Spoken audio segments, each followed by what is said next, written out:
Good evening, everyone. Welcome to our Board of Trustees work session agenda, January 26, 2021. We're beginning our meeting at 6:06 p.m. We'll call this meeting to order, and we'll begin per usual with our Pledge of Allegiance. Please rise for the pledge. I pledge allegiance to the flag of the United States of America and to the republic for which it stands, one nation, under God, indivisible, with liberty and justice for all. Thank you. Now, because this is a work session and not a regular board meeting, we do not have the public comment portion tonight. So we'll begin with our board presentations. And first up is our treasurer report. So we'll pass this off to our treasurer, Charlene Tagle-Betts. Thank you, Mayor. Kathy, I have no light. Okay, thank you. Yes, thank you. Good evening, everyone. The treasurer's report for the month of for fiscal operations through December 31st, 2020. For our tax collections, our total tax levy was $25,587,000. Of that, we've collected $25,149,853. Penalties collected to date have been $164,080. Of our budgeted revenues, $32,465,000. We have received $29,201,571. That is inclusive of the fact that we collect most, the lion's share of our tax levy in the first month of the year. Expenditures, we have budgeted $32,465,063. That was the adopted budget, and to date we have expensed $17,900,693. Other items on the agenda include what we've done so far is on Monday, I sent out the budget call meeting to all the email to all the department heads, asking them to submit their budgets. The submission deadline for the budgets is February 1st. We do have a few departments that have requested a small extension. At the same time, we will be also implementing and doing a data import of all of the current information into the Questica software.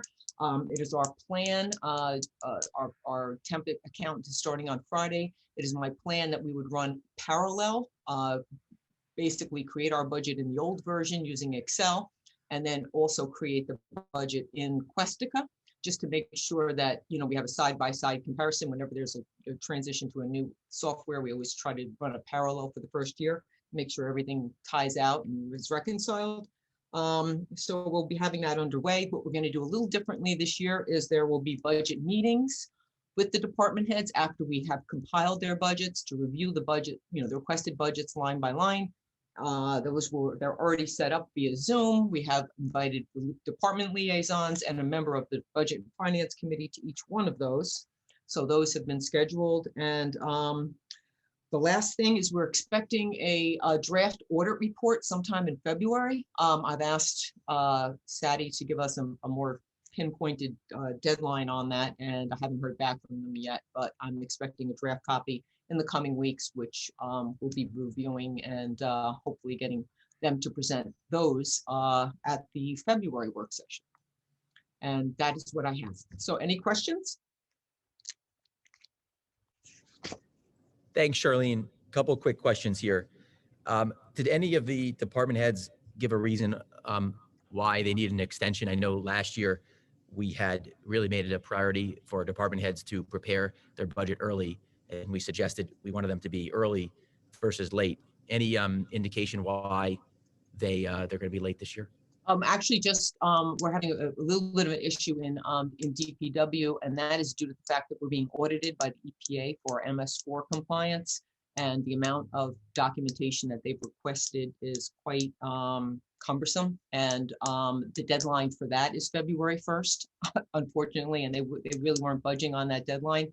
So we're trying to comply with their request, which is very important, and it is an outside agency, so we're trying to comply with that without having any issues. And basically all resources in the DPW department are kind of like focused on complying with that request.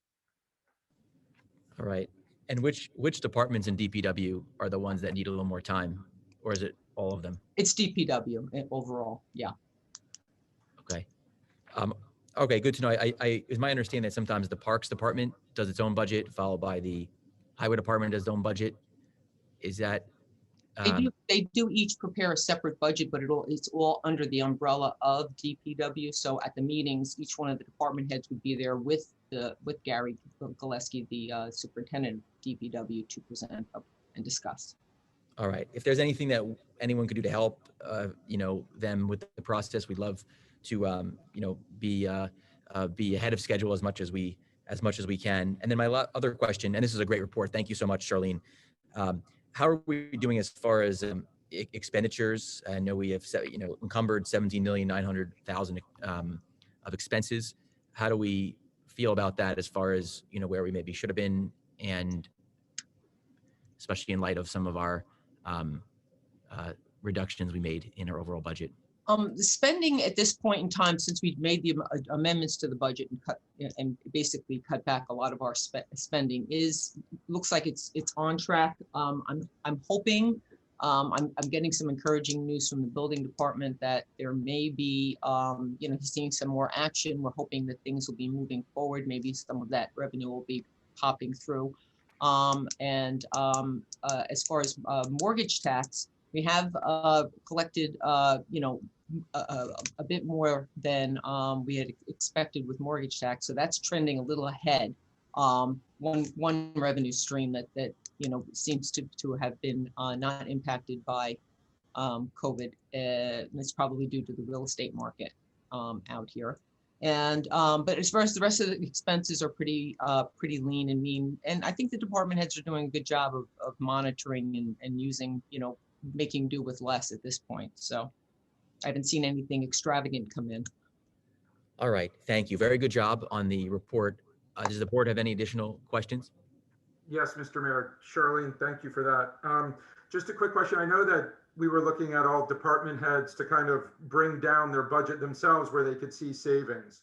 I know overall we've made the number, but can you just explain to the public a little bit about the cuts that have been made in each of the departments? Sure. Well, we scaled back some of our contingency. We had provided additional contingency in the wake of COVID to make sure that we have a buffer there. So we did use some of that. We did decrease also, which was not related to the departments, the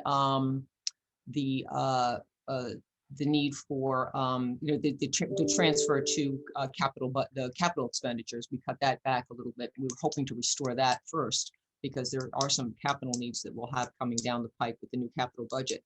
But basically, some of the special event overtime, the jail income, jail expenses, the chief had noticed that, since there's really been not a lot of activity there, those were items that could be cut. There was some parks maintenance and things like that due to the fact that we didn't have special events and whatnot this summer. Those were easy items to cut back on. Some of basically most of the expenses had to do with COVID and the lack of overtime in the summertime due to the lack of special events. And we're not sure how that's going to work going into the spring as well. If there's we're still going to be limiting special events and fundraisers and marathons and walkathons and all those things. So that really takes the toll on our overtime and part-time seasonal budgets. So, and a lot of the contractual lines were kind of cut a little bit, trimmed. Most of the items that were cut, that the department heads had offered up to cut were items that were similarly unspent last year at the end of the budget year. So, it was probably just, a little bit of cushion. Most budgets have a little cushion in them here and there just for, a lot of times folks budget for contingency instead of using the contingency for the real purpose of in case there's something, that comes up. So. Good, great, thank you. All right, thank you. Andrew, did you get a haircut? Thank you for noticing, Mr. Mayor. Good. That looks good. Any other comments from the board? I'd just like to say I'm excited about getting Questica going. And it would help in creating the new budget from zero, or zero-based budgeting. So I think it would be a great aid, and I'm excited about getting that going, Charlene. So thank you. All right. Thank you, Gina. If there's no additional questions from the board, thank you very much, Charlene. And the next portion, which we're very excited about, is the presentation regarding Civic Plus, the 311 module demonstration. Kat, would you be able to bring John Mia in? I think he's got an invitee He's status at this on his point. way in. Okay, great.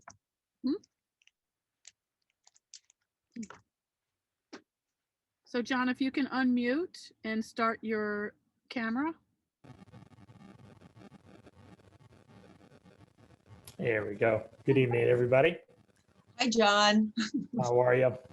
I'd like to introduce John to the board. Kathy and I have been kind of exploring some of the capability that our software that runs our village website has, Civic Plus, and we came upon this module called C-Click Send, which is an incident-based reporting tool that we can have on the on our website. And there's also an app that folks can download if someone wants to make a complaint about a noise complaint, or a stray dog or something along those lines. And it's basically like a virtual 311 rather than having people call the emergency 911 number. So I'm going to turn, John gave us a demo. We really like the product. Today we had a demonstration with the department heads, and they were able to view and see how it might help them to manage some of the work tickets that they have. It actually is like a workflow as well. And I just thought it would be good to show to, to present it to the board at this point in time, and see if everyone wants to move ahead with implementing this. So John, I'm going to turn it over to you. Thank you very much. And thanks everybody for giving us the time tonight. Appreciate it. Just going to share my screen, and I promise won't take up too much time here. I know there's a lot going on tonight, so certainly appreciate that. So as Charlene said, I am with C-Click Fix, which is part of Civic Plus now. We had been alone for just about 14 years as a standalone company, based out of New Haven, Connecticut. So just across the sound there. To give a little background, it's a 311, so non-emergency reporting, things that wouldn't go to 911, of course, and quality of life issues for reporting. So really to open up a two-way communication between the village and your constituents. Just gonna go through a couple slides I just prepared here, and then I'll leave a few minutes for any questions you may have as well. Essentially, this is the problem that we solve for. What we find is counties, village, cities, towns that we work with, you have different people in them that are looking to report these different types of quality of issue. And they want to report in a way that's comfortable to them. So picking up a phone, going onto their smartphone and report an issue, emailing somebody, or perhaps even writing a letter. And then on your back end, you need to get it to the appropriate department, make sure that the right people have their eyes on it, and make sure that the issue has been addressed. And what often happens is, the reporter isn't aware of what the status of the issue is, or internally you're not sure what the status of it is, or if it's been looked at, or what stage of being fixed it is in. So this is really where C-Click Fix aims to solve for. So this is our logo in the center. We aim to be the hub of, if you report an issue through your phone, you call somebody, you can get all those issues into one system, routed to the appropriate system or the appropriate department, routed to the appropriate person to get it fixed. And then the resolution is shared back to the constituent that it's been acknowledged, and when it's been completed, what the resolution was.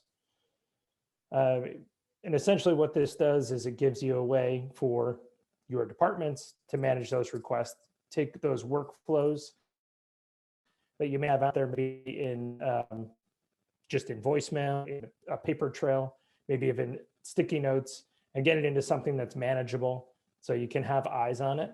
And at the end of it, give you a way to report back to your citizens and say, hey, here's all the good work that we're doing. Here's everything that we fixed. And, this is how quickly we've done it, really giving you a transparency for your residents and giving you an easy way to manage it on the back end.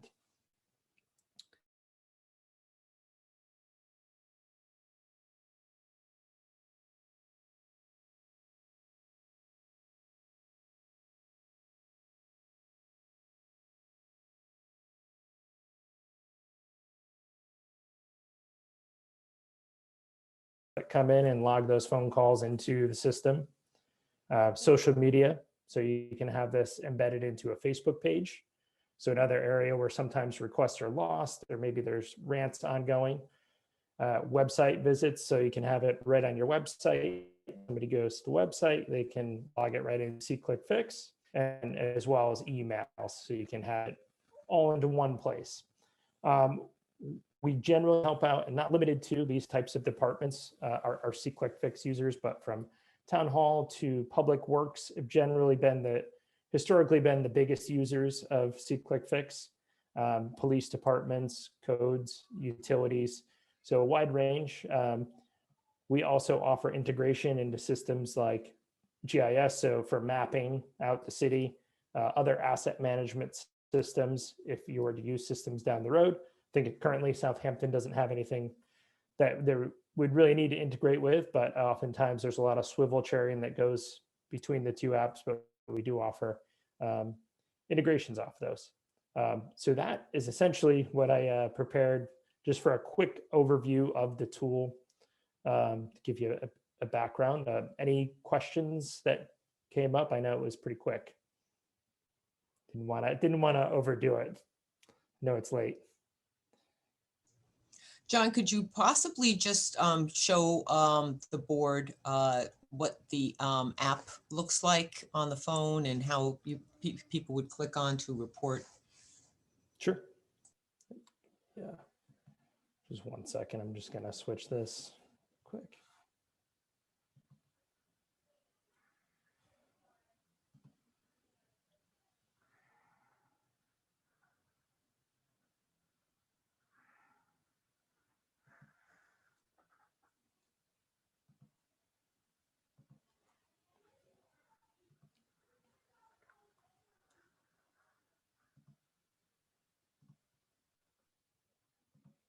Apologize for that. I just need to switch decks here.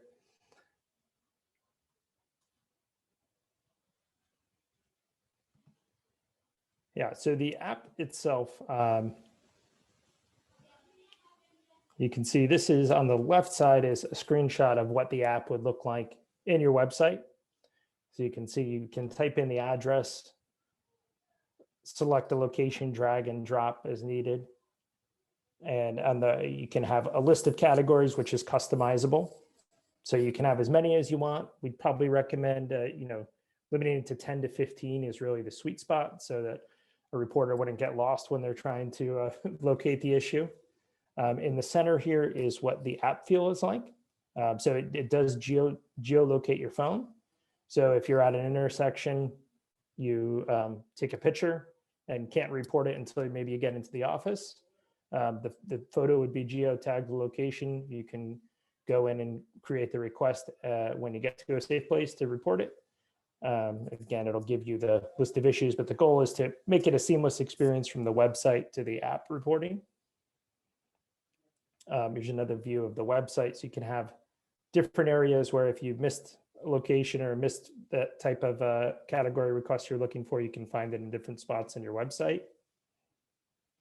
And this is the home page of the website on the phone itself, the mobile app. So you'll always have at the bottom here the orange plus button for reporting. To the right, you can have the history of issues, current issues, closed issues.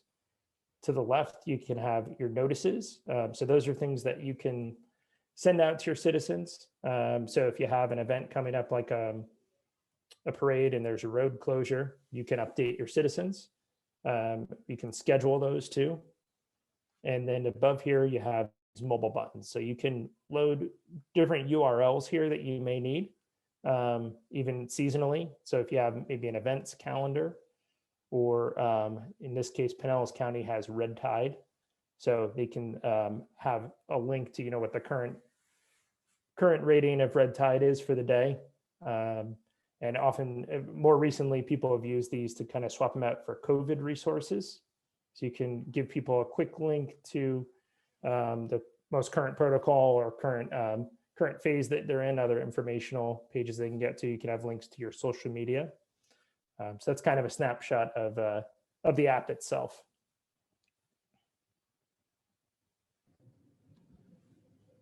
Thank you, John. This was excellent, by the way. I think we spoke on the phone, and Yes. this is actually even better than what we expected. One question that I have is, how do the municipalities that typically work with this? I mean, I have certain ideas how we might do it here, but how do they increase sign up? I mean, I hope that a lot of village residents would want to sign up, especially as we address some of our quality of life issues here. And so I know a lot of residents would like to communicate with us, but how do they get the word out in order to have people sign up for the app? We assist with a marketing launch. Oftentimes a press release, we help to put that together. May want to tie it in with an event coming up. I don't know that you have a kind of a state of the village kind of presentation coming up or anything like that. But oftentimes, a press release in the news, through social media, if you're doing the different Facebooks next door or any of those types. Twitter has been a big one as well, but we assist with the promotion and marketing of it for the launch. But as far as ongoing, people often include it, right on the front page of their website. But generally social media has been a big one, but then press releases. Okay. Just curious. This is fantastic. Thank you very much, John. I don't know if any other board members have some questions, but we're looking forward to working with you on this and really, increasing and improving the quality of life for our residents and quickly fixing things. Mayor, can I ask a question? Please. John, thanks for this presentation. Just a very quick question. I guess on the individual apps that I see, it says profile on the bottom, and then one of the other slides you showed had a report bed bugs, say for instance, just so that our whatever department that might get routed to. I'm guessing like DPW, let's say. But how does this system call out false or false alarms, so to speak, so they're not going on wild goose chases? Sure. Well, we do have a user policy that you can get kicked off of the app itself.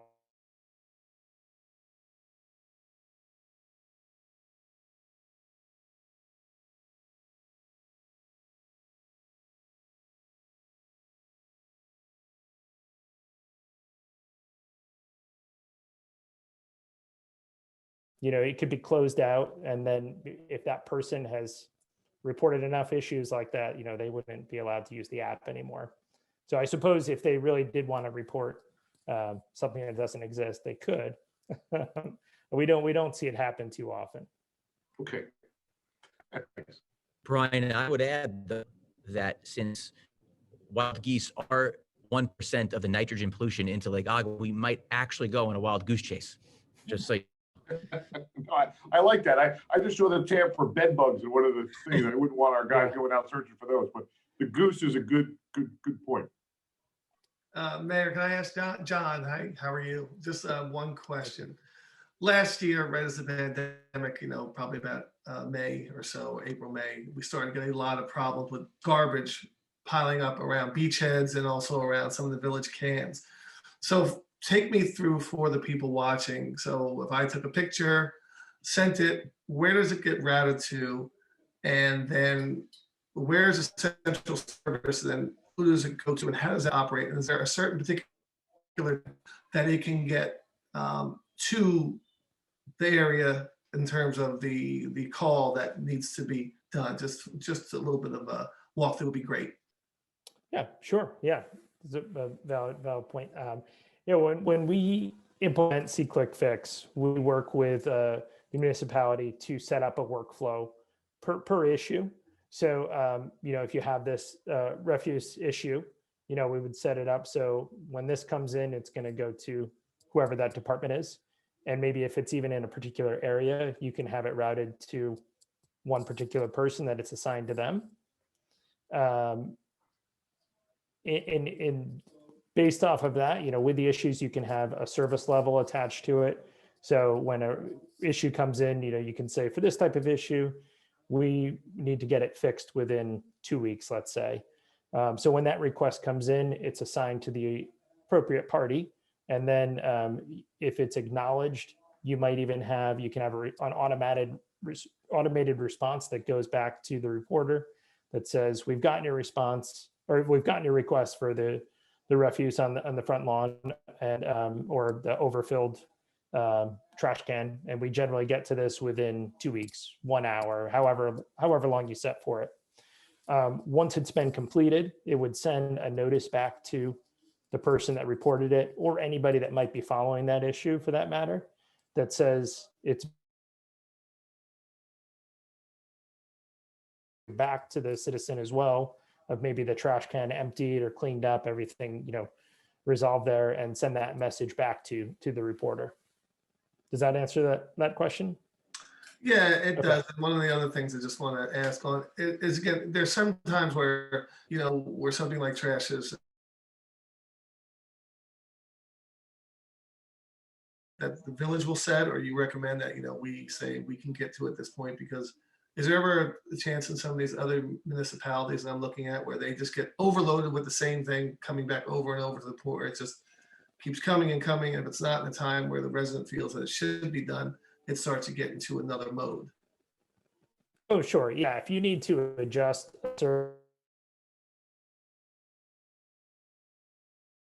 you can probably pinpoint that, hey, we're missing our service level for this type of issue 100% of the time or 90% of the time. You know, that you might want to take a look, maybe resolve what's going on there if it can be improved, or maybe adjust that service level, you know, to be more accurate. Good, thank you. Hi, John. I have a question as well. So my question is, in regards to repeat offenders. I know that you mentioned you have a history on the aspect of the app. Is there a possibility to keep track of people who are, at least for the residents who do have some quality of life issues? Is there any for those residents that are kind of, let's say, as I said, repeat offenders as to a code violation? Does that get stored in the app on the village side, so we know, you know, whether to increase the fine or what fines to levy? Obviously that's on our end to do that, but Sure. is there any way to have a history of who's violating what, to keep track of that, or is that all stored in the app? Yeah, that would be stored in the app. So the person reporting and you know, if it's a particular address, if it's, you know, 123 Main Street that has, you know, 5 code violations, yeah, you can track that through the app as well. So Okay. so both sides of that, you can keep a record of it. Great. So clearly, it can be customized to whatever our needs are from Yep. when I'm gathering. So, Yeah, and seasonally as well too. So you can change it, you know, as needed. mhm. Okay, so when somebody registers in the app, we know who that person is. How do we make that connection? Of you know, how do we know who that person is? That is the repeat offender, or it just has. Sure. If you could Yeah, just you can explain set that. it up to make it so you can do, so obviously you have some reporting that you want, somebody might want to report privately so that you can't see who it is, but you can also always make it on your back end that you can see who that person is. So they'll have, when they sign up, you know, it's name, phone number, email address. Similar thing with the user agreement. You know, there could be a possibility somebody makes a fake account, but those are usually vetted out pretty quickly. Well, that does happen. I did take a look at the app. It looks very user friendly, and I think it's great. Thank you. Thank you. John, thank you so much.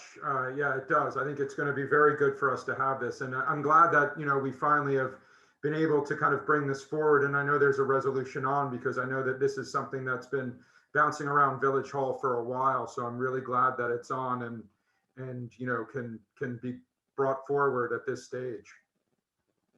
Right. Well, yeah, happy to help everybody out there, and hopefully we can really help bridge that gap. So thank you, everybody, for your time. We appreciate it. Thank you, John. Thank you. Thank you, John. Thank you very much, John.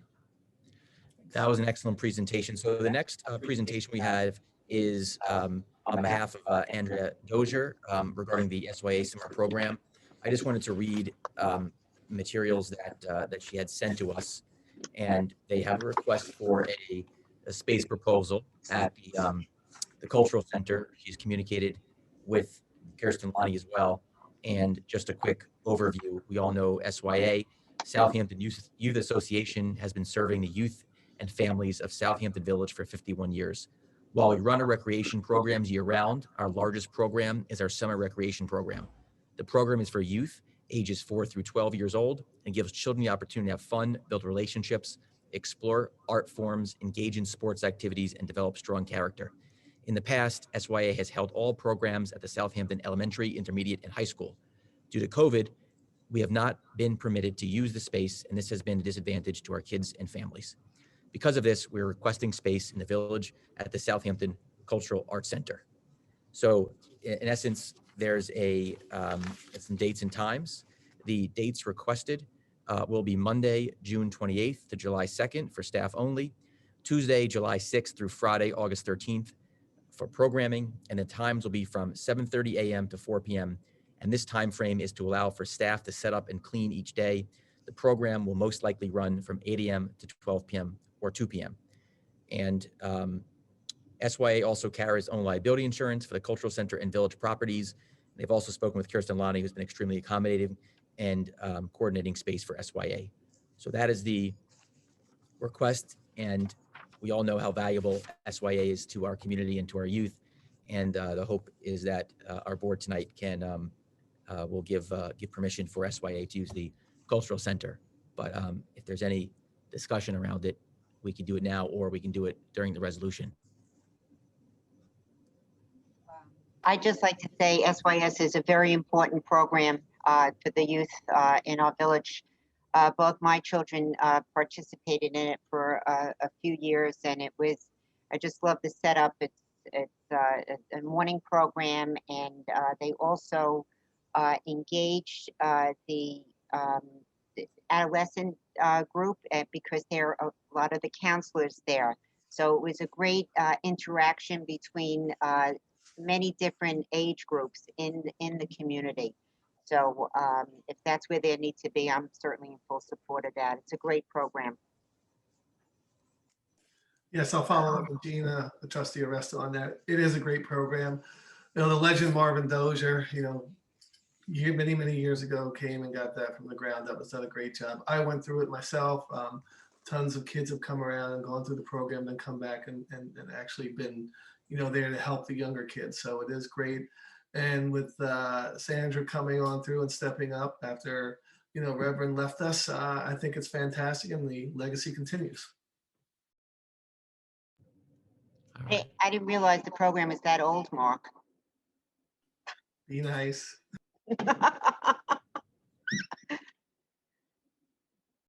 All right. Well, that's great news, and we're very happy to help. And thank you to everybody here for helping make that a possibility. The next portion of our agenda for this work session is a public hearing. Again, we typically like to do the public hearings during our regular trustee meetings, but we've got this here tonight. So I believe, Brian, if I'm correct, this is already open. Correct. So that being said, if there's anyone who'd like to make a public comment regarding this public hearing, please feel free to raise your hand and we can bring you in. Okay, Mayor, there is no hands up. Okay, thank you. So with that being said, I'd like to make a motion to close the public hearing. Do we have any seconds? Second. All in favor? Aye. Aye. Any opposed? Thank you, Charlene. The next on our agenda is a discussion item by Trustee Polaro regarding village committees. Trustee Polaro, take it away. Thank you, Mr. Mayor. This is kind of following up on what I had presented previously to how we are hoping to better streamline our committees in the village, have everything, there for the village administrator, for the clerk, so that every year we will know exactly what we need to do when it comes to our organizational meetings. There were also committees that kind of weren't really being utilized right now. There were committees that we could reduce down to task forces, and there were some that we could get rid of. So really taking a holistic approach to the committees in general. I have spoken with all of the other trustee liaisons to the specific committees, kind of going through. And so really what I'm hoping to do tonight is to propose, and there is a resolution on the first resolution, to try and adopt all of the new committees or all of the existing committees. There are a couple of new committees that we have with their members, and then also adopt the terms that are in place. The majority of the terms will run until June 30th, 2021, so that at the next organizational meeting, all of those members will be reappointed at that time, and they would be reappointed for 1 year. In talking with Councilor Egan and our village administrator, we felt that that is the best way of doing things. There are two committees that are slightly different from that. One is the Budget and Finance Committee, which currently all members are in place until June 30th, 2022. And then one of the newer committees that is going to be a subcommittee of the Parks and Recreation Committee, which is also renamed from the Sports and Recreation Committee, is going to be our Dog Park Committee. And there will be two separate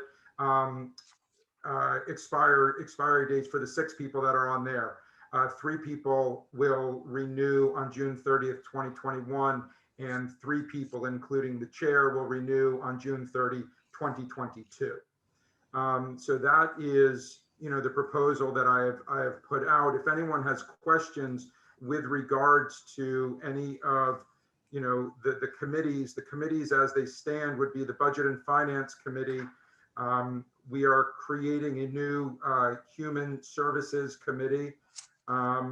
We are renaming the Diversity and Inclusion, which was renamed from the Affirmative Action to the Minority Diversity and Inclusion. We have the Village Improvement Committee. We have the Safety Inspection Committee, which we realized we did need to hold on to. The Environmental Committee. And then, as I just mentioned, we are renaming the Sports and Recreation Committee to the Parks and Recreation Committee, which will then house the Dog Park Subcommittee. Looking to dissolve then will be the Infrastructure Committee, the Youth, Minority, and Senior Center, which again, the Youth and Senior Center will go under the the Human Services Committee. The Beautification Committee will fund, that is the same with the Business Revitalization. The Clean Water Committee will be dissolved, but it is underneath the environmental, because there are more things, within the environmental than just the clean water, but there will be a Clean Water Task Force that will still be doing the same great work that it is continuing to do. The Surf Committee will be reduced to a Surf Task Force, and right now that task force and committee really has been dormant since they created the new surf laws for us 2 summers ago. And then also the Emergency Preparedness Committee is another one that we will be removing from the standing committees in the village. So if anyone has any questions, I am happy to take those. I don't, Councilor Egan, if there is anything else you think in our discussions, or Charlene, if there's anything else that you think in our discussions that I have missed right now, I'm happy to do that. Oh, the one other committee that does not have a June 30, that is our COVID task force that was created last year. That falls under the safety inspection. That will run until December 31. And at that time, the village board will be able to make a decision if it needs to again be continued forward, because we might still be in this even longer than that. But right now, we'll put it at December 31 and hope that vaccinations and distancing and all the things that we are doing will continue to reduce the numbers. If I could just add to what Trustee Polaro mentioned, and our thanks, he's done an incredible work on this, and his thanks to Kathy Sweeney as well, who did an incredible amount of research to try to find these. And I think that one of the goals here is to eliminate that concern. The clerk shouldn't have to work that hard to try to find out who's on what committee and what their terms are. It should be very easy. It should be almost readily apparent. And what this will do is it'll make it easier for the clerk's office to track the appointments, streamline these committees to avoid any cross purposes. And then at the reorg, when it comes up, have the standard resolution at the next reorganizational meeting come at the end of our official year, and then you can reappoint the members, add new members if they're replacing members, but then add them to staggered terms so that then the committees can be self-perpetuating. As we've done in previous years. Thank you, Counselor. Thank you, Brian. I'd like to make a comment, please. This is good, and I know that we've been working on this. Mayor, I think you brought this up probably back in last May. We started talking about all the committees we have and going through it. And then Andrew took the bull by the horns and really started to go through everything. And Brian was very helpful with trying to look at these committees and see, making them effective rather than just having them on paper and them just being dormant. So, we know that quite a few of these are very active and are doing a great job. And this is good. We're cleaning it up, we're organizing it, and the way that it flows is good. So Trustee Polaro, good work. Counselor Egan, good work. And Kathy, good work for digging through everything. And it looks really organized. So just wanted to make those comments. Thank you, Andrew. Also, Charlene or Kathy, I just would like to see if could one of you or maybe Kathy would send out an email to all the chairmen of these committees just to clarify that, because I did speak with the chairman with the BRC today. They are aware of the change. I mentioned it about a month ago to them, and they are aware of the change, but they because they would like to see more people active on their group, but they I guess to send an email to clarify that to all the committees would be the next step. So if that would be possible, because I do know that the BRC would like to meet with the mayor or another trustee and myself to discuss how they can go forward with this new addition, with the improvement and also the beautification. So if we can set that up, because if we can make that happen within a week or so, that'd be great. So Mayor, I don't know if you want to join, or Andrew or Mark, or who wants to be on the call with me with them, but that's what they would like to speak with one of us. So. Thank you, Joe. It'd be a pleasure for me to join. Would love to. I'm sure any other board member would love to join as well. So thanks for bringing that up. Great, thanks. Okay, great. And then Mr. Mayor, the only thing, when we do get to the resolution, the only one that we don't have a trustee liaison for is the Safety Inspection Committee. Okay. All right, thank you. Now, if it's okay, just wanted to bring something up. We don't have to add it to discussion item. I want to obviously get board approval for this. Brian, you may have heard about this, but I had a number 2 here.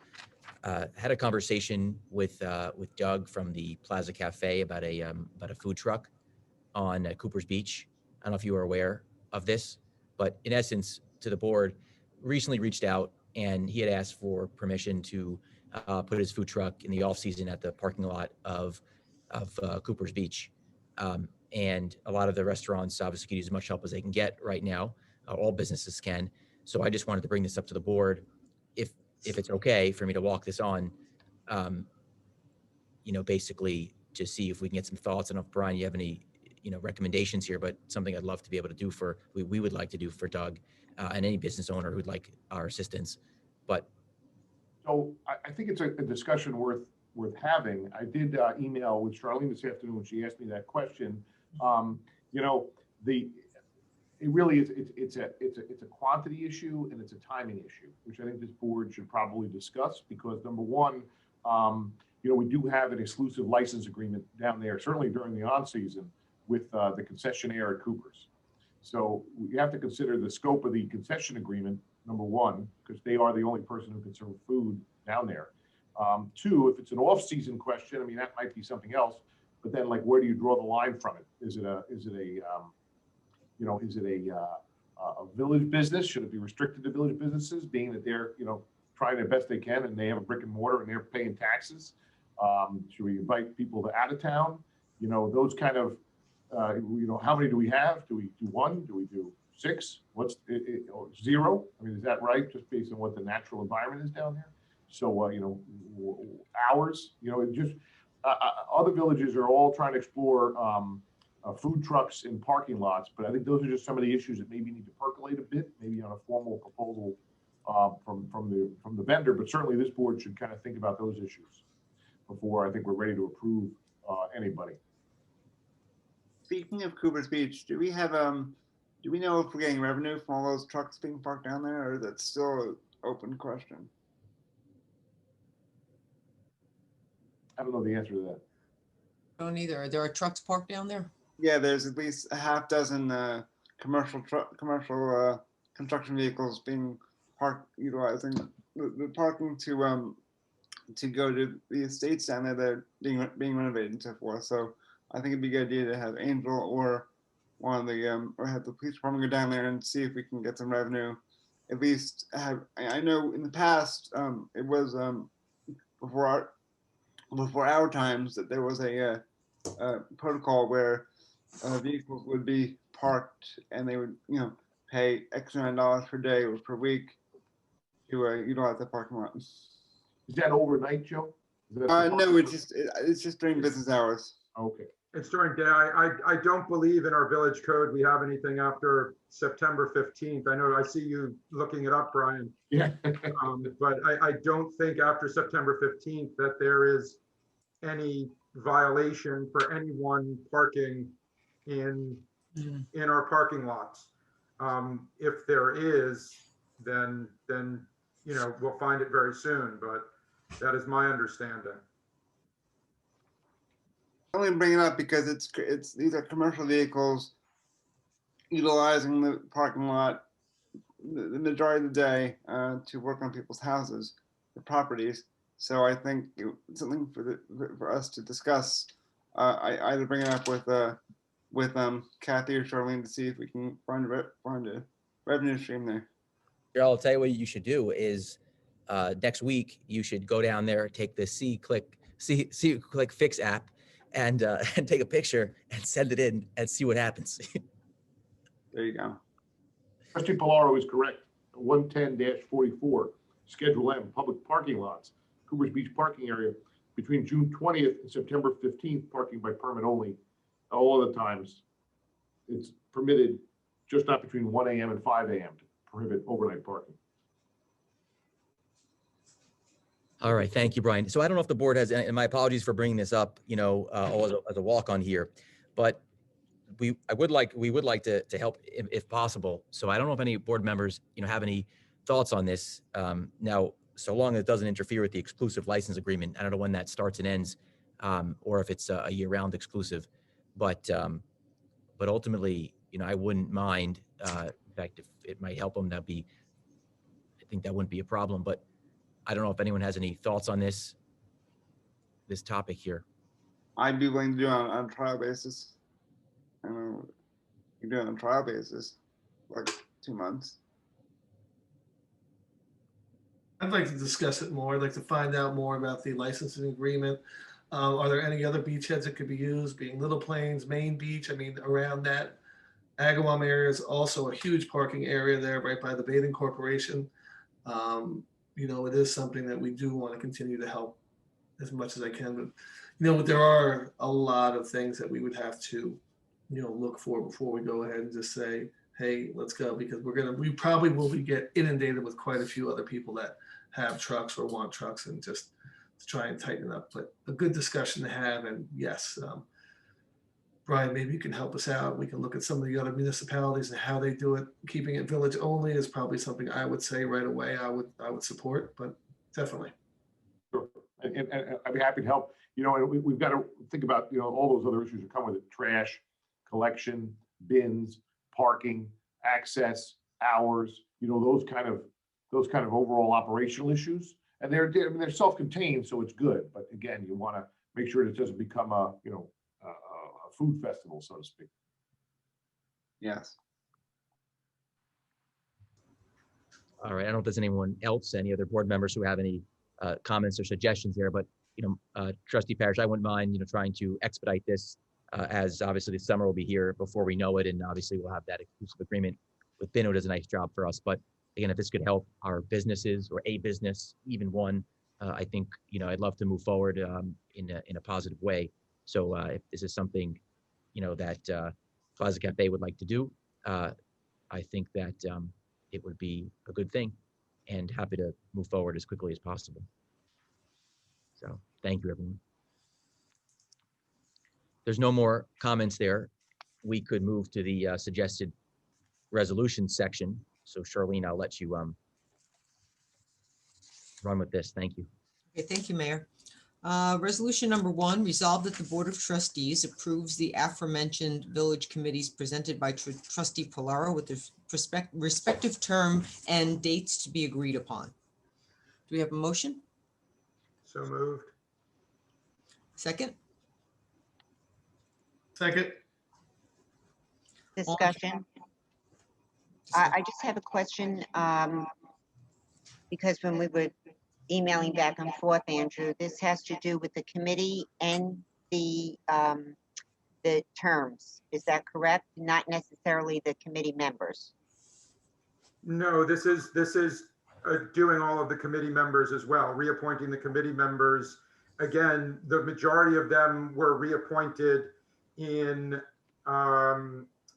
the, some of them were reappointed at the organizational meeting. Some of them haven't been reappointed. This is trying to shore up and tie everything together so that it's all in place, and then we can move forward. And at the next reorganizational, there can be changes or whatever. Changes can be made at any time with people moving off. I mean, last meeting we added Ariel and took Amy off, so that's already reflected in the business revitalization. Right. Well, I see that. I see budget and finance and a few others that these people have already been appointed, but then you have Human Services Committee, which is a new committee, and but that was just taking the committee members that were from the youth, minority, and senior citizens, because that was a creation. The Human Services Committee was a creation from that committee. So it's created new, but we already had something in place which had a youth task force, which dealt with our senior citizens, and we have added then Charlene and I thought it would be good to also have the disability task force in there. Again, no members on 2 of those yet, but the committee is still the same from the youth, minority, and senior citizens, and then the youth task force was the youth committee that we had too. okay. Well, since that's to me, that's a creation, and I'd like to see the appointments be tabled for that. The ones that are already in there, I have no problem with, but that I have a little bit of a problem with.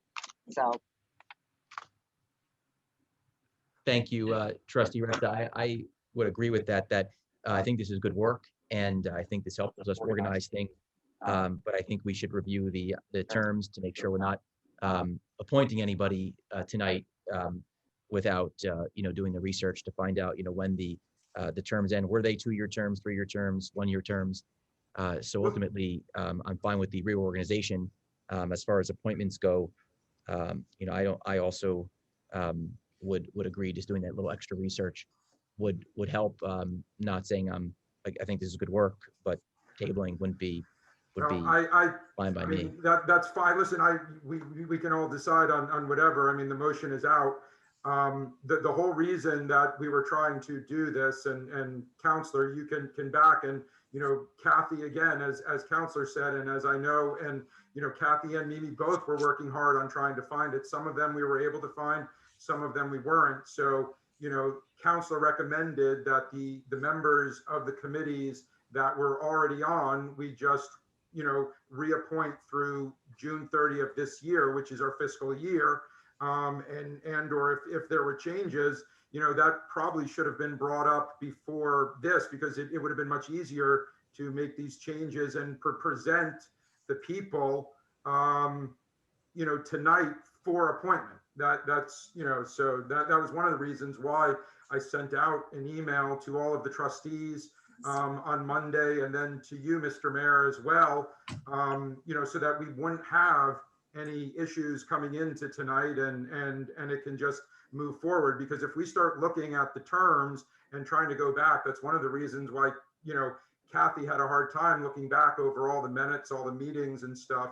And so this was a way to kind of simplify everything and streamline it. But again, the table and the motion and second is there. I guess we can adjust as we see fit. Well, I did ask you about that in that email, Andrew, when you said don't look at that, look at the committee and just the terms, but not the people. It said something along those terms in the email. That was about 2 or 3 weeks ago.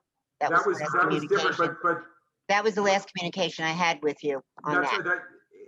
Gina, Trustee Aresta, I sent an email on Monday to all of the trustees with the new lists, exactly explaining what was happening tonight. Oh, okay. I don't. Okay, that's fine, but I mean. I don't know if I got that email, but okay. I'm fine with representing. Let me ask a question. Are we having a problem with the people, or are we having a problem with the way that it's being laid out? Because that's where I'm having it. I just think that if it's a new committee, even though it's renamed, I feel that these people should be reappointed on those particular committees. That's all. To me, if it's renamed or some of them are being brought together, they should be reappointed. That's my concern. So they're being laterally moved, basically, I would say through, it's like an umbrella. Brian, do you have any input on this about, is that something that's necessary to be done, or they're just being transferred over? So, I think there's only one instance of this happening, right? I think it's just the Human Services Committee, which is an amalgam of a couple of committees. So, I might not get great, but I'll take good as a result tonight. So, maybe we pull just that one committee out, Human Services Committee. Let's hold that open for maybe a further discussion on what that is. But let's if we can't get the great, let's get the good today, and let's do all the rest. Mm-hmm. The issue of why the June 2, the people are the same. The only one who's got a longer term are COVID, which again, hopefully it doesn't. We're done with that in December. And the Budget and Finance, which we recognize had longer terms from before. Mm-hmm. The other terms of June 30, 2021 is just to get to the end of this reorganizational meeting. And then it will be much easier come that reorganizational meeting for the clerks to be able to, and the board to track those appointments. So I think, if there's, I'm sensing that there's no objection to the ones are all the same. With maybe we with amendment, maybe we pull out Human Services Committee to the next, to a future meeting to be brought back up by resolution, if that solves the problem. Counselor, is it easier? I mean, one of the things we discussed was we wanted to all have it done in one go. Is it easier just to pull all of them until the next one? I would not recommend that. I would recommend we go forward because there's a lot of people on here who are doing a lot of work and have a lot of things going on. Absolutely. You know, so I think we should reaffirm all of their appointments. Understand as this is now. Otherwise, what's going to happen is you're going to forestall this to a future reorganizational meeting that's just going to be No. kind of the same situation we're in. Yeah, and you know, It wouldn't be a future reorganization. I'm just talking about our next meeting, just so we have everything done at once. I mean, one of the things is like, because some of the committees were done at the reorganizational, some were done a couple weeks later. So that's why it was so, so difficult for Kathy to try and go through and find everything. So in trying to keep everything narrow and tightly focused and everything done at one meeting, would it be better to just table this resolution until the next meeting when we have the human services with the members that are, okay for everyone involved, and then it all gets done in one fell swoop? Just a suggestion. I would agree with Brian. I mean, I think most of it's all been done already, except for the new created committee. So I'm fine with just tabling that one, if that's as Brian suggested. Yeah, I'd be very comfortable with that. Do it, and if we do it at a future meeting, the next one or not, my only recommendation would be to keep that committee's term tied to that same June 30th, 2021 date. While they maybe have a slightly smaller appointment term, have it tied, because otherwise you're going to drive the clerk's office crazy trying to figure out, and that's what's been happening, to Kathy Sweeney's good credit and good work.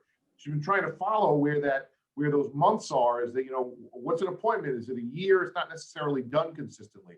So I think we do this at a reorg meeting, or she has a to-do list where she realizes that, COVID expires December 31st, that one outlier. She can track those very easily. So I think again, I'd pass on great to get to good. My recommendation is to approve this, maybe with just the one exception of Human Services Committee to be taken up at another time. Okay. Yep, Sounds good to me. Me too. Approve without human services, and we'll address that at the next possible moment. Board, could I ask for a quick amendment on the COVID task force? It appears that we left off our newly installed ambulance chief, who would be, could we add Shane Finicaro to that list? Because he should, basically be on that committee. Yeah, and we can remove Chief Epley and add Chief Finicaro. Tony Stevens, yes. So if we make those changes, then we'll have the current chief of the ambulance and the fire. Yes.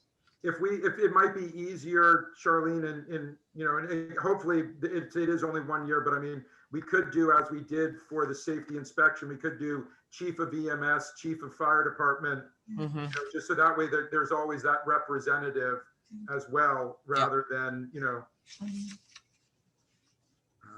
It's a good suggestion. Chief of fire, chief of EMS in place of the actual names. This way it's on a rolling basis. And I will tell everyone that no one will be happier than I am if that term moves from December 31st, 2021 to maybe July 31st or earlier. Okay, so we have a motion to amend the resolution, so the motion would be amending the resolution to remove the Human Services Committee, postponing to a later meeting, and to amend the COVID task force to remove former Chief Tony Stevens, former Chief Chris Epley, and add Chief Shane Finicaro. On that amended resolution, do we have a motion? Motion. Move. We have a second. Second. Okay, all in favor? Aye. Any opposed? Okay, the amended resolution is passed. Okay, resolution number 2, that the claims for the warrant dated January 26, 2021, totaling $703,946.29, warrant general fund, be audited and approved. Do we have a motion? Motion. Second. Second. All in favor? Aye. Aye. Any opposed?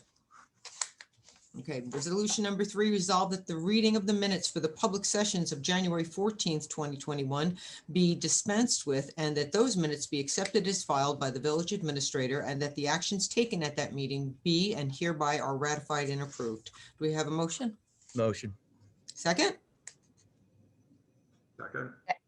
Second, all in favor? Aye. Aye. Any opposed? Okay, resolution number 4, whereas the Village Police Department has received 3 donations totaling $10,100 from Our Lady of the Hamptons, Eric Altman and Herbert Allen. The Chief of Police has recommended that the funds be used to offset the purchase of taser cartridges. Now therefore be it resolved that the village accepts the following donations from Our Lady of the Poland, Roman Catholic Church, $100, Eric Altman, $5,000, and Herbert Allen, $5,000. And be it further resolved that the budget is hereby amended as follows. Increase revenue, gifts and donations in the amount of $10,100 and increase the expenditure line, police equipment, for the same $10,100. Do we have a motion? Motion. Second? Second. Just a quick discussion, Charlene. Is the chief with us tonight? I definitely have some questions for him. Kat, is the chief invited to the meeting? He's not in The attendance. chief is not here. I'm sorry, I couldn't get unmuted. All right. So the chief is not here. I could ask Charlene or the trustee liaison. Do we know if this, when the people donated, were they making a general donation, or did they specifically earmark it for the taser cartridges? Do we know My that? conversation with the chief, Mr. Mayor, was that this was a donation, and the chief wanted to use the collective donations for this purpose. And from what I understand, the donations were not specifically earmarked for this purchase. It was more of a general donation. so he wanted to take a donation from the church, the taser cartridges. Yeah, maybe Father Yanush probably Maybe. said, buy some tasers. I don't think Father Janusz would say that. I'm assuming these are general donations made directly to the police department. That is correct. With no specification made, and in that time frame, then it is up to the head of that department to decide where they are used. Do we have a gift policy, Brian, in our village code that designates how and where and things are supposed to be done? No, I think that Trustee Aresta and the mayor asked the right question. Were they restricted donations? And if they were general donations, they're used for, this is very routine, used for equipment or otherwise. And if they're in the budget, they're budgetary items, consumable items, or need to be replaced items. Usually they're budgeted. The department head would designate what they're going to use them for. So, for instance, if somebody donates to the Parks Department, and Gary has a flower budget, and he can use a donation of flowers. If the chief has a budgeted item for taser cartridges, which are consumable, and I'm sure that they do, he could apply it as necessary under his budget. Well, I have a problem with that, and I would like to have further discussion with the chief on that. I just feel very strongly about money coming from a church going to laser cartridges. So I just have a problem with that. Was there an incident or something near that Especially church? in light of, there was somebody that died not too long ago on the corner of Our Lady of the Hamptons from a taser, if anybody remembers that. So I have a problem with where that money is going to. So can Brian, can the $100 be removed and then move forward, or? How about we accept the donation and then get it in writing, the clarification with the chief as to what's going to be happening with it? So, that is potentially the path forward. If the two other donations are, it's only what. Brian, can you speak up? I'm really having, I'm having, just with you, I don't know why, maybe it's your speaker. Oh, I'm sorry. My audio on the I don't want to miss a word. Okay. Sorry.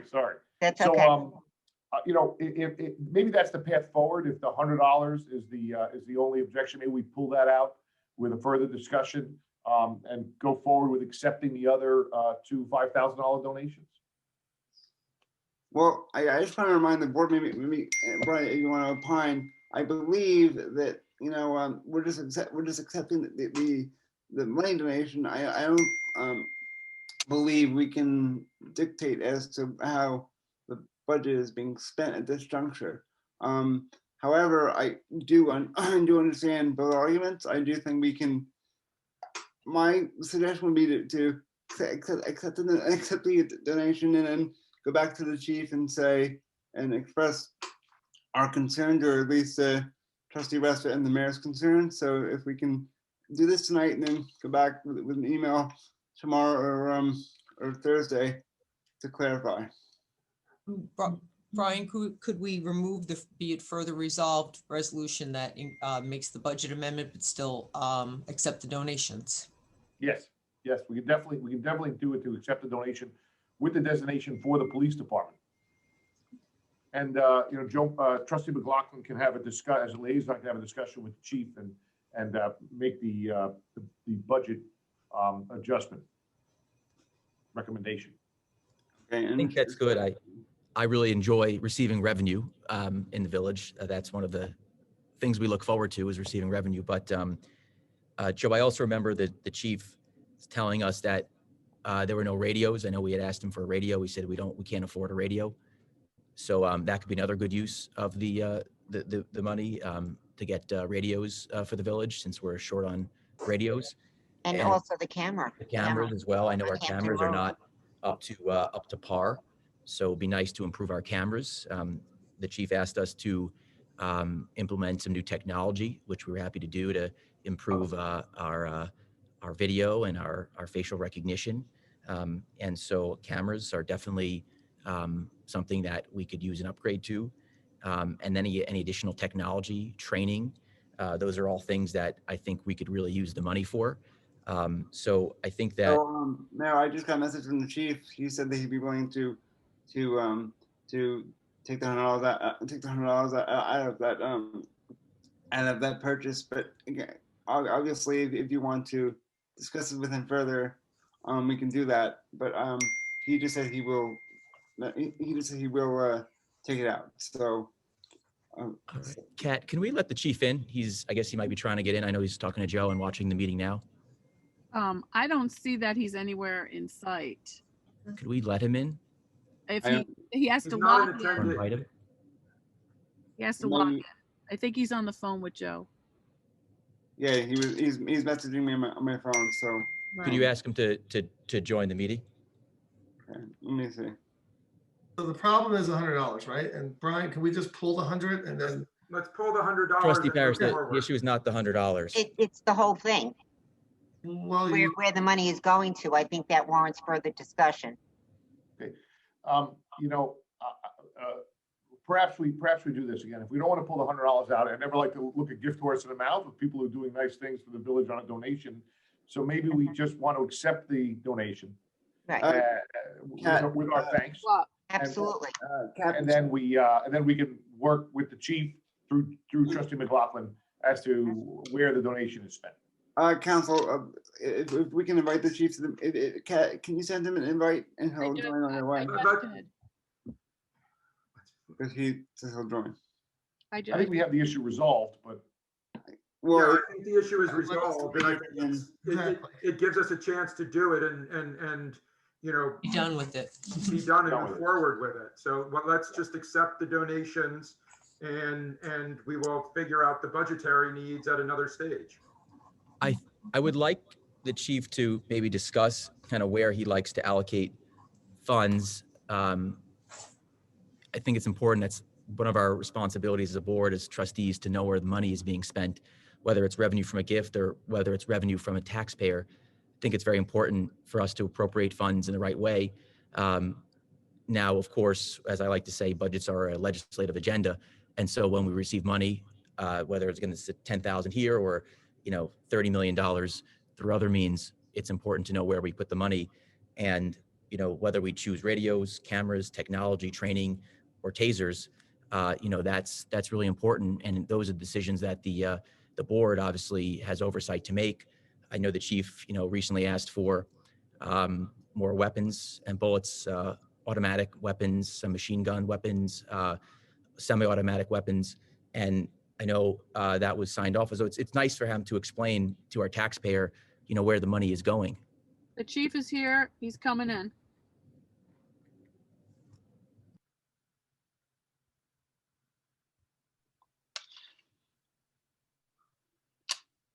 Welcome, Chief. Hi. So Chief, maybe you can just explain, again, from the top, you probably heard it. Again, the questions were, was the money earmarked for the taser cartridges or are they, general donations? The church one just came in at the same time. So instead of doing it as a separate thing, we just put them all together when we sent it in. The other two were for equipment. Are the tasers we have on the purchase order and the cartridges are necessary. We have several tasers that are out of warranty and need to be replaced. And every police officer that's certified with a taser has to shoot 2 taser cartridges as part of their recertification every year. So we have to buy new taser cartridges every year. And we'll be out of taser cartridges when we do our taser training in February. So this is an essential purchase. I had it in my normal budget, but since of the situation we're in with the budget crisis, thought that the donation would be a good solution to an expense like this. And our deputy mayor brought up a point that there was a death due to a taser incident, actually, ironically, at the location of Our Lady of the Hamptons. Can you maybe just talk about what happened there and what we've done to improve our use of tasers so that that type of incident doesn't happen again? It was determined the taser had nothing to do with that. It was adjudicated. A grand jury in Suffolk County looked at it. Federal courts looked at it. It went to a civil hearing, and the village was found not liable. It was an unfortunate death, but it wasn't necessarily caused by the taser. All right, and both Trustee McLaughlin and I had requested radios, and I know at the time you said there was no money for radios. So is that something that you might be interested to consider purchasing, help with our communications? For whatever reason, obviously there's a hitch in the communications. We sent information over to get scanners for you guys and to get the programming, and I think it needed to be purchased. Like, we couldn't do it with a purchase order; it had to be put on a village credit card. So I'll follow up on that tomorrow. But you know, that's something that can be done. The radios are $7,000 a piece, and I think the county police who runs that radio system probably will not allow a civilian on the radio system. So I think the scanner is as close as we can come to what you're looking for. As you might recall, they wouldn't let us give you access to the radio app we have, just because you're not police officers. It has nothing to do with any other reason. So we sent over information to purchase 2 scanners and the programming software, and obviously that got lost in translation somewhere. And that, it was considerably less than the radios. I think it was about $1,000 for the 2 scanners. All right, so perhaps could we maybe take some of that money and use it for the scanners? I mean, as I said, I budgeted for the taser and the tasers and the cartridges as part of my normal budget. So if you want to just approve it under my normal budget and then use the donation for something else, it's perfectly fine. And also cameras. I know cameras are critical. Obviously, with the influx of residents here, definitely makes sense to have additional cameras. I know it really suggested the need for them. Why not take that money and use that as a down payment on a camera instead? I have to buy the taser stuff, or else all my police officers will no longer be certified with the taser. I think that's the issue, Mayor. I think that this is a necessary purchase, and the chief was trying to find a way to save money. But I understand your point, Dave, that we do need other purchases too. So you know, I think we do need more cameras. I know the chief has wanted that as well, but obviously tasers are, you know, according to the they're more of an, you know, an unnecessary need at this point. So so I think that's what we're trying to. Why didn't we budget for the tasers? We're kind of saying right now that if we don't accept this gift, we won't be able to complete training. But how come we never budgeted for that? I did budget for them. No, he said, Okay. yeah. All right, He did budget for it. What the chief is saying, it's a consumable in the budget. So it's actually a cost savings that's an offset, as opposed to some non-budgetary item that's not budgeted. Right. I got the donation to try and help with the budget situation.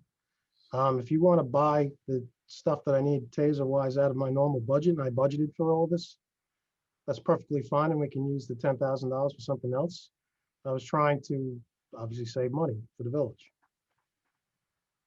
All right. I mean, you're obviously welcome to come to the board and obviously ask myself or Trustee McLaughlin for your needs, and we want to help you as much as possible. Of course, we do have a fiscal deficit here, and of course, we have other really important needs like cameras, for example, which are a major crime deterrent, and technology as well, and training, which are critical. So those are things that we really need to think about. And then, in addition, I know we did spend money. One thing I was a bit surprised of is, I know that Trustee McLaughlin signed off on the automatic bullets for automatic weapons, and one thing that I wanted to point out was that this was at the top of the market. Right now, the price of ammunition is sky high, no pun intended, and it's my understanding that's actually not a good time to do that, given that where the market is at and supply is very low, demand is very high. There's lots of competition for this, and so maybe you can talk to us a little more about the amount of machine guns, automatic weapons, and semi-automatic weapons we have, just so because we're on the topic of weapons, lethal and non-lethal. Well, the ammunition purchase was our normal purchase we do every year. Our supplier is going to hold us at the normal price, not the price that is current market value. We're going to have to wait for the ammunition because you're right, the supply is low. I don't really feel comfortable kind of discussing our firearms inventory in a public meeting, but I would be happy to talk to you about it in private. We have to buy ammunition to do training. We have to buy ammunition in case a very unfortunate situation arises, which hasn't. The police department hasn't had to use a firearm to defend a police officer in at least 70 years, so we're in good shape there. But you can't predict when something bad's going to happen, so you have to be ready. There's a lot of things that we just have to do every year in terms of our training, especially in the high liability areas. That's where we need to focus most of our training, is high liability, low frequency areas of occurrence, because that's where police officers don't have a lot of experience, fortunately. Chief, thank you for that. And, basically everything that you generally order is from the guidelines of the governor, right? With what you have to have for the force. And more importantly, with the $10,000 that you're looking to earmark for the particular products that you want, you did budget for them, but pulling them out, and then you can use that extra money that you had budgeted for something else, for cameras, or whatever it is. So from what, I'm following here is that you're not creating additional expense. You're actually looking for a better use of the money for other things too. Well, you can either just save them, like we can either just save money, or we can buy something else that the mayor would like to buy. I mean, that's the point, that we got this to help with the budget situation. The ammo is purchased on contracts, basically sort of like everything else that municipalities do. So Yes. we're not, the supplier is on a state contract, so it's a state contract price for the ammunition. Any other comments from the board here? I would just say that it's a gift, and usually if you're giving a gift or a donation like this, it's something that could be an extra, not necessarily something that's in the budget. And I know if I was giving that, I would say I would rather see a camera being purchased or a radio rather than taser cartridges, which is a budgeted item. So usually you give a donation, I look at it as being above and beyond what's already budgeted.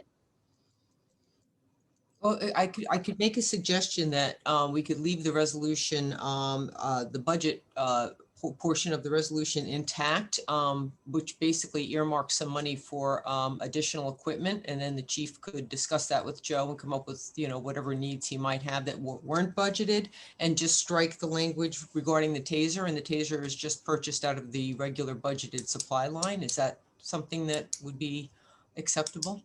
It's acceptable to me.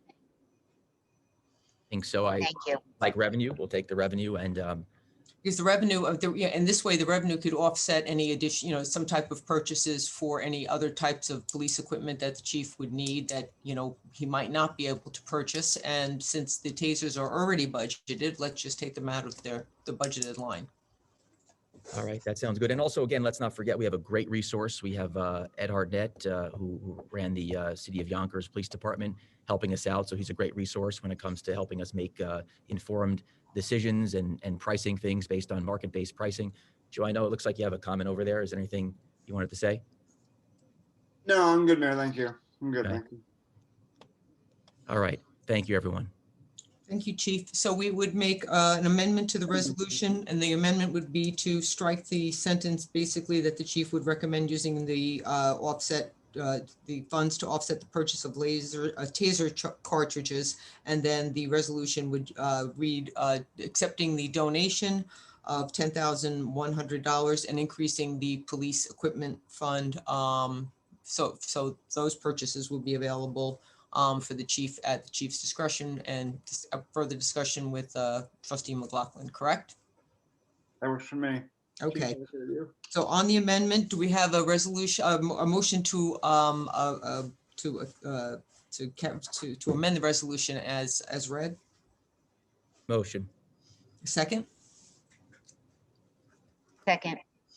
Okay, all in favor of the amended resolution? Aye. Aye. Any opposed? Okay. Thank you, Chief Cummings. Thank you very much, Chief. Resolution number 5 is to amend section 116-2, add article 9 to chapter 116 and repeal section 116-8.1 of the village code to create a special permit process for accessory apartments. Do we have a motion? Motion. Second? Second. All in favor? Aye. Any opposed? Resolution number 6, we do have an amendment to this resolution. I will read the resolution and then read the amendment.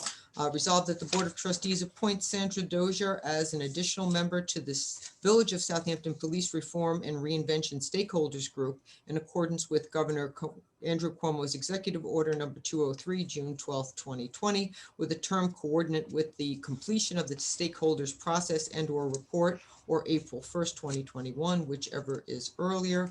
Do we have a motion on the amendment? I mean, a motion on the resolution, I'm sorry.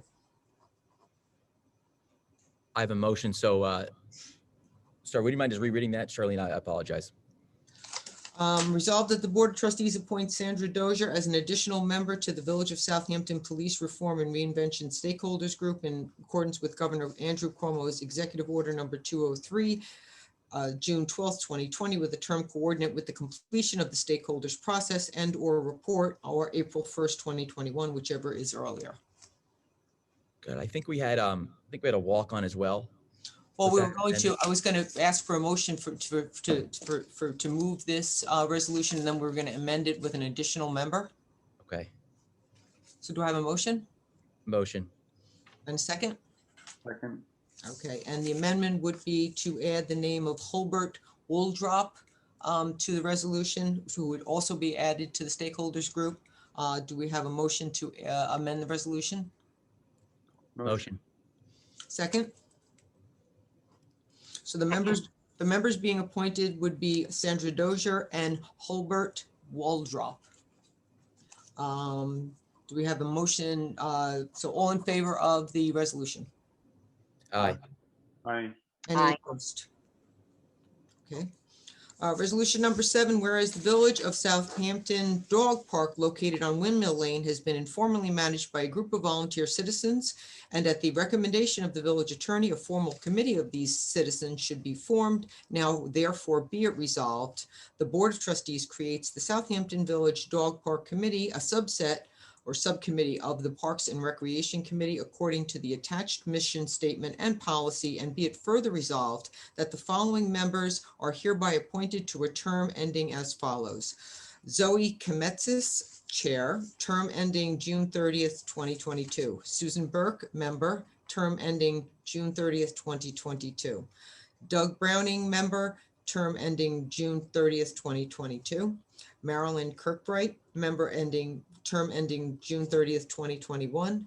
Lauren Matson, Member, term ending June 30th, 2021, and Renee Shalther, Member, term ending June 30th, 2021. Do we have a motion? Motion. And a second? Second. All in favor? Aye. Any opposed? Okay, resolution number 8. Resolved that the mayor is authorized to sign an agreement with Civic Plus to implement the C-Click Fix module for the 311 incident reporting in the amount of $7,500 to be paid with trustee special projects funds. Motion. Motion? Second? Second. All in favor? Aye. Any Aye. opposed? Resolution number 9, that the Board of Trustees makes the following correction to the original approved resolution of January 14th, 2021 regarding effective start date for EMT paramedic Erin Perrier, effective January 15th, 2021 at an hourly rate of $25. Effective date should read January 4th, 2021. Do we have a motion? Motion. So moved. Second? Second. All in favor? Aye. Any opposed? Resolution to appoint Trevin Jenkins as student intern 2 at a salary of $16 per hour, limited to 15 hours weekly, effective start date as January 27th, 2021. Do we have a motion? Motion. Second? Second. Discussion. Discussion? Trayvon is great. I've known him for a really long time. I just want to make sure, I know we've had a couple of interns, come into Village Hall. Do we have a process in place on what exactly he's going to be doing, who he's going to be reporting to, and all of that? And are there other people that were considered for this, just so that it goes out to the wider village? I just am uncertain. And Certainly, I'm I happy make to. sure that if there are a lot of young people out there that would love to intern in Village Hall, that they know what the process is for them to be able to do so. That's a great question, Andrew. And you may or may not know, but we actually had emailed Dr. Zahn and also Dr. Dino, and an email was sent out to the school district as well. So that is one area, and we would happily invite more interns to join us. And just to go over the potential job description, but our interns can help anybody. And that would be to assist the village employees in the day-to-day operations, to help with website maintenance, to help communicate with residents, to correspond with business owners, to assist with basic administrative tasks, help manage overflow when we're getting a lot of phone calls, maybe now help with C-Click Fix. And those are some things that our interns would do. But of course, if we can cast even a wider net, that would be better. But we have made sure that our school district has reached out to all of our students in Southampton. Are they working remotely? Are they working in their town? What's the protocol there? Well, part of this is a civil service function, and our intern cannot work more than 17 hours per week. And they would basically be, I would imagine, this maybe is a Brian question, but would probably be bound by the same employee handbook that our other employees are bound by.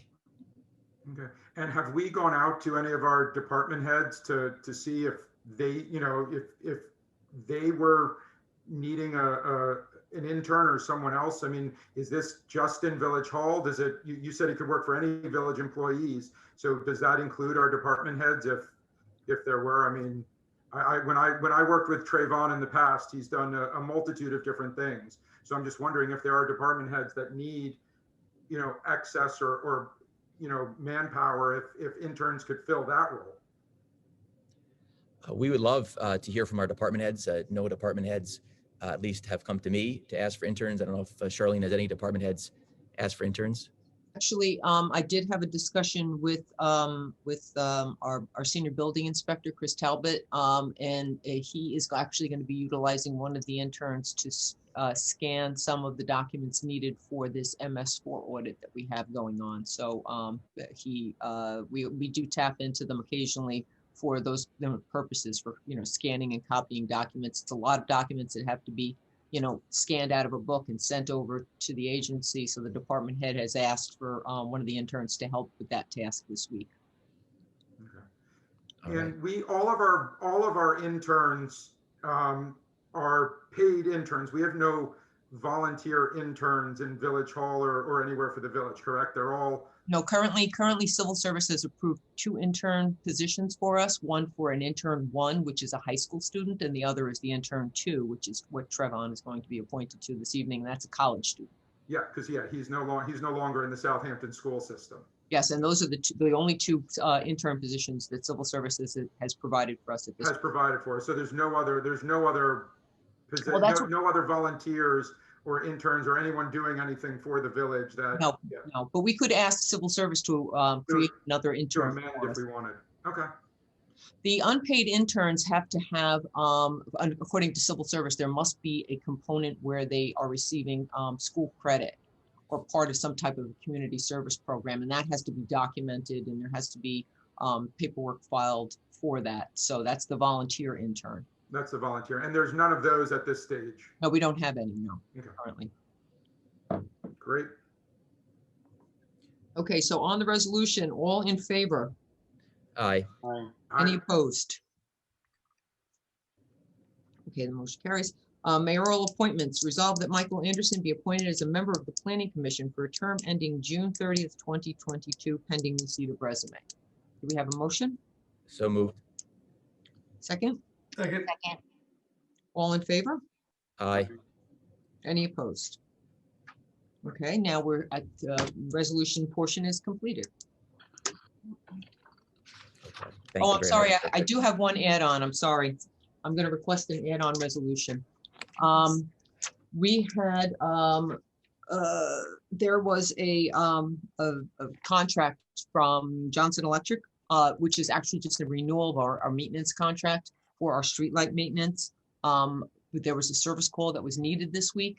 So we had a traffic light that was out and needed to be repaired and an emergency purchase. So we needed to actually have this resolution ratifying the renewal of the contract. So if I could have a resolution to authorize the walk-on resolution so we can have this ratified retroactively, so that we want, authorizing the renewal of the contract to have the repair done on the traffic light.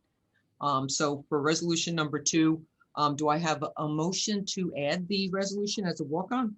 I will make that motion. Okay, in a second. Second. All in favor? Aye. Any opposed? Okay, I'll read the resolution. Resolve the Board of Trustees authorizes the ratification of renewal of the traffic light maintenance contract with Johnson Electric for the year 2021. Do we have a motion on the resolution? Motion. Second? Second. All in favor? Aye. Any opposed? Okay, that concludes the resolution portion. Thank you. So now we're here, comments from the board. Thank you, Charlene. Trustee Aresta, you are first up for our comments. Thank you, Mr. Mayor. I just wanted to share with you that I had a very good experience this past weekend, in more ways than one actually, with Health Rover, which is the company that is now doing the rapid testing at the Presbyterian Church. Thank you, Mr. Mayor, and Miranda, I know you worked so hard on this, setting all this up. and it was seamless. You actually go online and register online and put all your information in. And if they had one row that was registered and one not registered, it would even been quicker. But they're very, very professional, and it was just a very good experience. There was no lines, and they were quick, they were delightful, and so I just wanted to put that out there if anybody needs a rapid testing. And the other good part of that is that I was negative, so that was good also. So the other thing is Moses Lane Park. We're making lots of progress there. Well, the brush is being cleaned up in the front along Moses Lane. The sign is ready to be put in the ground. We cleared an area in the front so people could see actually where the park is, because I've passed it myself without realizing where the entrance was when you're driving into the parking area. But there's also a few walk-ons that we have made way for, and paths to go onto the main walking area. So we're working very hard on that. We're looking forward to a spring dedication there. So I would just encourage anyone to take a look and see what's going on. Lots of things happening there, and that's it. Thank you, Trustee Aresta. Trustee McLaughlin. Thank you, everyone. So I just have a few comments tonight. I look forward to the installation of 311. It should do a lot to engage residents as per our complaints that we all get from and rightfully so, with the quality of life issues. And I hope that it would be this will resolve, if not streamline, the complaints and get them resolved much quicker. And I also want to thank the individuals who gave so generously to our police department. Obviously $10,000 is quite a bit of money, and I wanted to thank them for those who gave. And the money will go to good use. And on behalf of the trustees, and obviously me as the liaison, I wanted to thank on behalf of the police and my fellow board members. So thank you. Thank you, Trustee McLaughlin. Next is Trustee Parrish. Not much tonight for comments. And one thing I will say is I'm looking forward to taking the course tomorrow with the financial responsibility of elected officials. And Charlene is going to be teaching some of that. So Charlene, I'll be looking forward to getting some good information from you. So that way I can ask you a lot of questions now. That is all. Thank you, Trustee Parrish. Charlene, is that open to everybody, or? Actually, everyone is registered for the class, with the exception of Trustee Polaro, who we spoke about this morning, and he was going to change. He had a prior commitment. He was going to change, but try to rearrange. But I told him that he would probably be it would be a good candidate for self-study. So I could forward him the slide deck, and if he has any questions, he could ask me. All right, thank you. Trustee Polaro, you're up. Thank you, Mr. Mayor. Charlene, thank you for the hall pass. Nice bright red apple on your desk tomorrow. I appreciate it. I just wanted to thank everyone involved in the committees. It was a lot of work. I think when I took it on, Mr. Mayor, when you and I discussed it early on, didn't think it was going to be that difficult to come away with everything that we've done. But there was a lot of work, a lot of research involved. So I want to thank Charlene. I want to thank Councilor Egan. I want to thank Kathy and Mimi for all their hard work and research that they've put into it. And this is really just the start, because the next phase that will start to be implemented is looking through that wonderful book that Councilor Egan looked through earlier in our code. And there are a bunch of committees that are set up in our code book that will be a little bit different to try and remove if they are not needed, or try and populate, or really just keep them as dormant. So that'll be kind of the next thing to look at. And then, Mr. Mayor, as you noticed earlier, yes, I got my haircut. I thank you. And because you mentioned it, I'll go ahead and plug it. It's Tiana Rose Salon on Windmill and Nugent. She's wonderful, resident of the village, has two lovely dogs that are very comforting and nice when you go in. So thank you, everyone. Thank you, Trustee Polaro. I'm actually up I'm due very soon for one. I know that is a very good business. There's also some other I may be going to Revolve. If we're doing our plugs for the our local businesses here. But first, again, I want to remind everybody about the Health Rover COVID testing. You can sign up online by going on their Southampton website. It's also on our website, and it's located at our old EMS barn. And really, I wanted to spend the time here tonight just thanking our village attorney, Brian Egan, for his service to the village. Brian joined us, and we've accomplished pretty much all of the goals that we really set out to right at the start.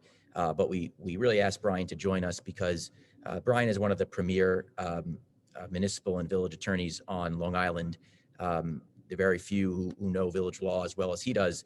And so we've seen some really dramatic changes since he started, including really streamlining our entire process, really tightening up our resolutions, and making sure that we run a very efficient but well put together meeting. And we've definitely improved dramatically since Brian has started. And when he first started, COVID also hit. And so it was the right person at the right time where we immediately declared a state of emergency. And we were very lucky to have Brian on board at that specific time too, because he definitely had the know-how in order to do that. And also wanted to thank not just you, Brian, but Chris at your office, as well as Christine and the rest of your support team, who's been very, very easy and great to work with. And just wanted to highlight, some of the things that Brian has helped us accomplish, and really has done so pretty much under the radar as we've been in COVID and our meetings have been remote. But just tonight, we passed a quite substantial accessory structure legislation, something that has been, talked about for a while, but never has been implemented. So we're very proud to have, accomplished that thanks to Brian's help, and have also accomplished some of the smaller things, but do mean a lot to some of our constituents, like the dark skies legislation, which we had read. I think this actually goes back to the Joe McLaughlin Planning Commission days, where that was something that was on the table there, and we were hoping to pass. And Brian really quickly and very well drafted up some legislation for us. He helped us create a very creative window artwork law, which just this week was getting some great press. It was in the Wall Street Journal. It was in ArtNet, which has, I think, 1.1 million social media followers, in addition to obviously our local publications that covered the art law. We even worked on some things that weren't passed, but were very creative at the time, such as our mask law, where we were having some issues enforcing the law, given the governor's executive order might not having the right tools behind it. So we were way ahead of the curve. At the same time, they kind of updated it, but we were definitely ahead of that. And then also just providing guidance and a steady hand to the village. So just wanted to extend a warm thank you again to Brian, to Chris, to Christine, and the entire Egan and Golden team for really helping us do a lot of work in a very short period of time. So thank you, Brian. So with that being said, we can make a motion to adjourn. Actually, maybe not. Are we going to executive session? Mayor, I do not have anything on the agenda for executive session unless anyone else does. All right, I will cross that out then. We'll make a motion to adjourn. Second. Second. See a second there. All in favor? Aye. Aye. Aye.